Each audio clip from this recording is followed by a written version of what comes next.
Sa loob ng 1 month na paggamit ko sa tablet na to, ay masasabi kong ito na ang best gaming tablet ko ngayong 2025. At itong mga kaparakoy, ang Red Magic Astra.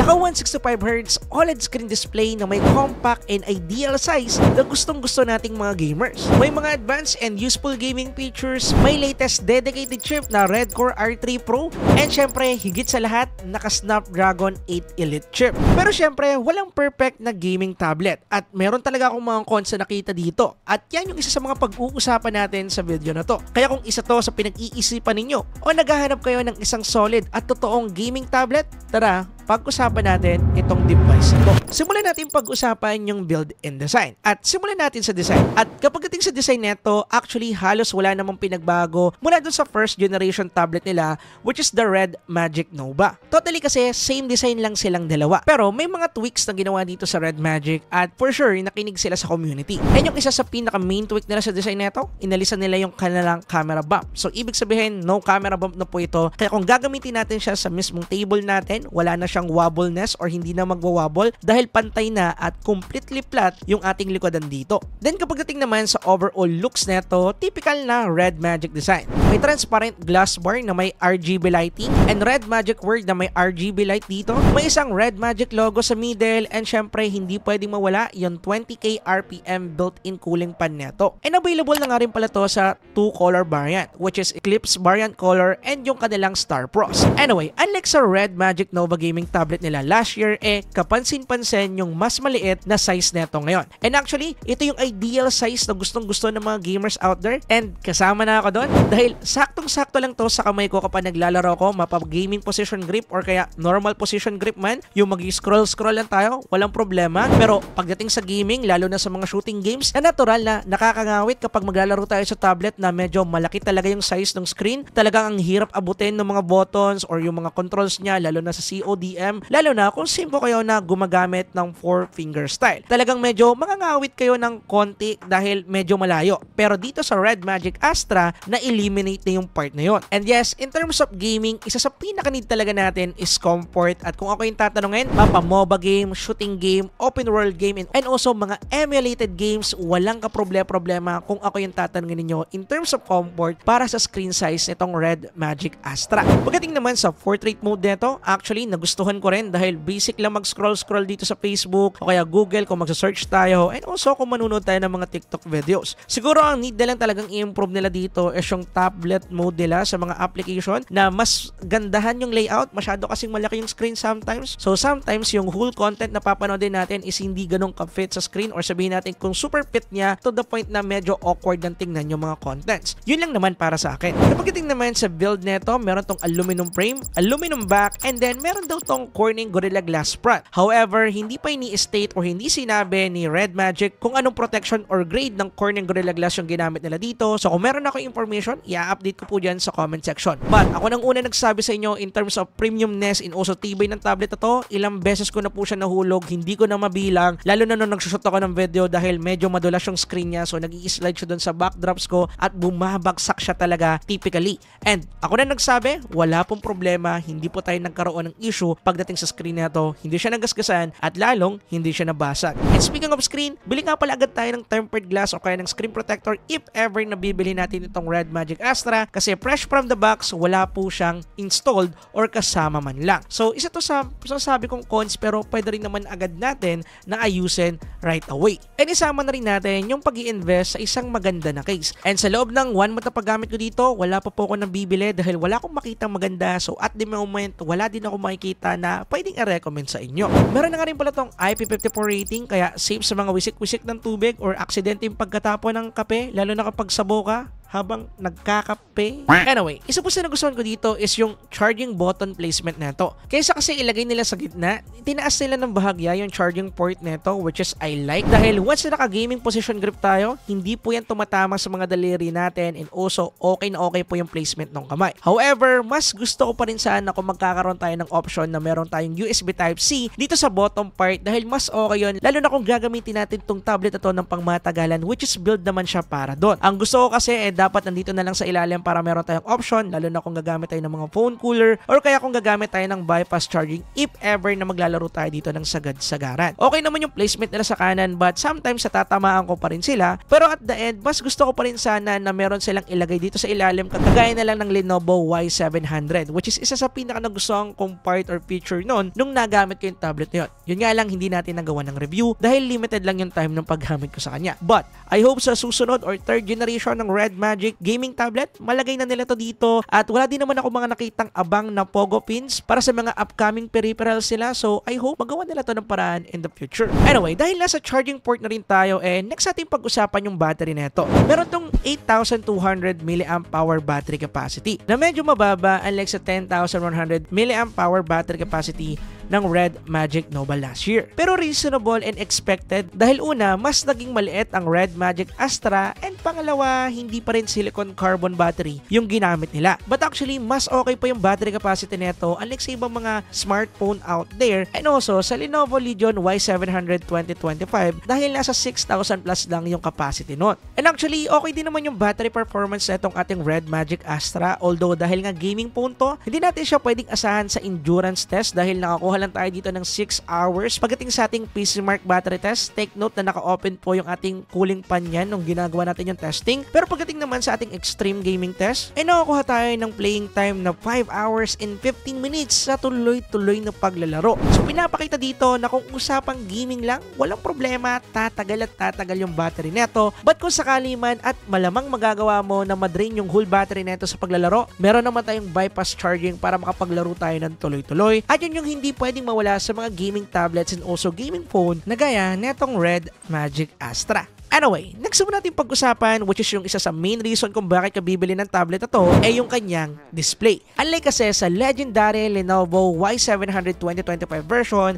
iPad Mini 7, and the last year model Red Magic Nova na naka-IPS display lang, dito sa Red Magic Astra, naka 9.06-inch 165 OLED screen display na po ito. And isa to sa masasabi kong big jump talaga dahil kung ikukumpara ko nga to sa mga nabanggit ko na tablets, di hamak na panalo to in terms of display. May 2.4K resolution display, may 1000 nits global brightness, and 1.6K peak brightness for HDR. Kaya kung usapang gaming and movie watching lang, panalo talaga to dahil mas sharp, mas vibrant yung color, mas malinaw, at higit sa lahat, mas responsive dahil merong 240Hz touch sampling rate support. Kaya perfect na perfect para sa mga high-paced game na madalas natin nilalaro like mga shooting games. May wideband L1 support na rin sa Netflix, kaya kung usapang movie watching or anime watching, walang problema, goods na goods yung makukuha natin. Lalo na sa mga fight scenes ng mga anime dahil more on vibrant colors yung pinapakita doon, kitang-kita at buhay na buhay sa display neto. Mas manipis na nga din pala yung bezels neto, nasa 4.9mm unlike sa iPad Mini 7 and Y700 2025 na medyo makapal. Pero for sure, mayroong mga magsasabi na mas okay na medyo makapal yung sides ng gaming tablet para hindi matouch yung sides neto habang naglalaro. And good point yan actually dahil yan talaga yung magiging madalas nating problema para sa mga gaming tablet, pero no worries pagdating dito sa ating Red Magic Astra dahil napaka-responsive ng palm rejection neto. To the point na kahit makasandal na or nag-overlap na yung palm ko habang naglalaro ng CODM or kaya ng Car X Street, hindi pa rin siya nagkakaroon ng mga mistouch. As in, kung ano yung pinipindot ng daliri ko, yun lang din talaga yung napipindot ng screen. And isa to sa pinaka napansin ko dahil nga isa rin to sa main problem pagdating sa mga gaming tablet. And ako nang una nagsasabi, maganda po yung palm rejection ng ating Red Magic Astra. And trust me, sa loob ng 1 month na paggamit ko dito,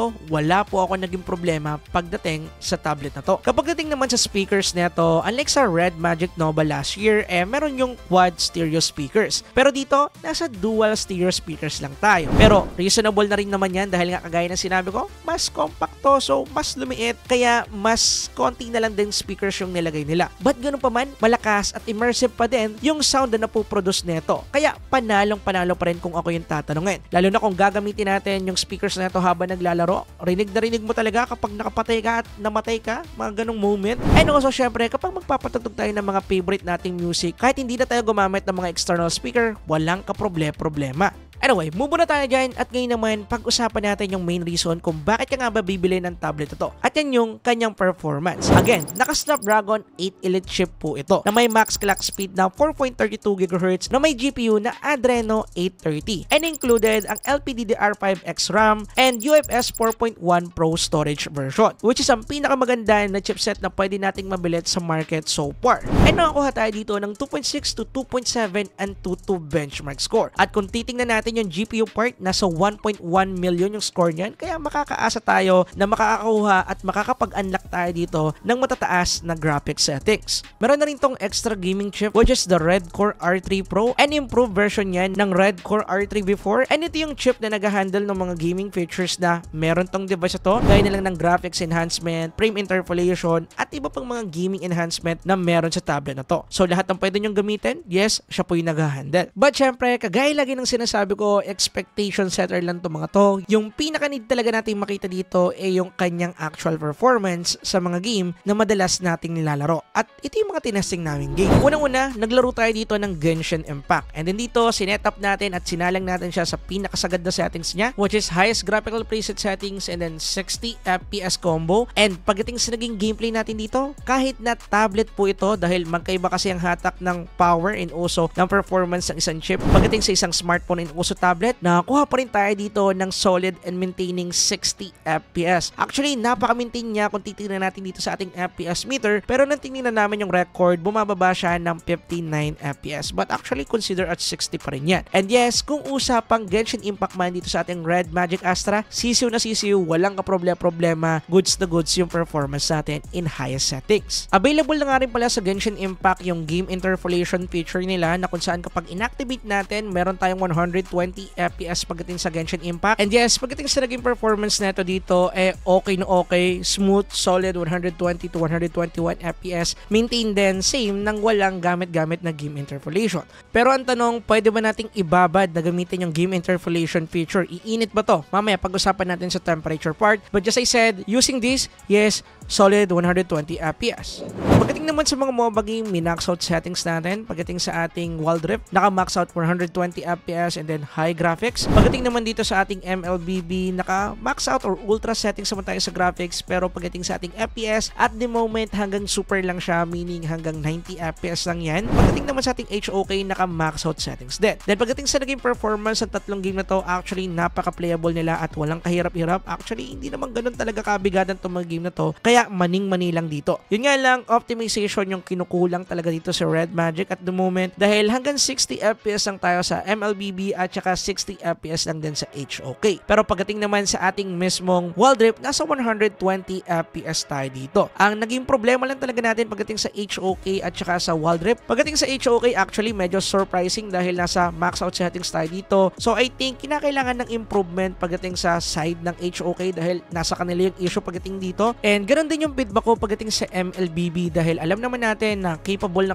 i-run niya ng ating Red Magic Astra dahil nga naka 8 Elite. So need na lang din talaga natin ng optimization pagdating sa developer side and also sa usapan nilang dalawa ng Red Magic. So I don't know kung paano nila gagawin yan. But at the moment, yes, playable po silang lahat. Wala pong problema. Graphics and also optimization na lang talaga yung medyo problem pagdating sa part na to. But just I said, kung maglalaro kayo ng mga MOBA game dito, no problem, smooth na smooth po yan. Pagdating naman sa CODM, no problem din. Max out settings lang tayo dito and then 120 FPS yung nakuha natin sa MP mode and 120 FPS din pagdating sa ating BR mode. And actually, good performance yan at unique po sa Dimensity 9400 at 8 Elite na makakuha ng 120 FPS sa BR mode ng CODM. So pagdating dito sa part na to, yes, playable na playable po siya at responsive din po yung ating mismong hardware gyroscope. At yeah, para sa mga gamers out there na mahilig sa shooting games, panalong-panalo to in terms of responsiveness and also in terms of gyroscope. Ngayon naman, usapang temperature tayo. At ako rin yung unang magsasabi sa inyo, maganda yung cooling system nila dito, same sa Red Magic Nova Gaming tablet na napuri ko rin before. And yung reason, ito. Dahil after ng 30 minutes ng paglalaro ng Genshin Impact with game interpolation feature,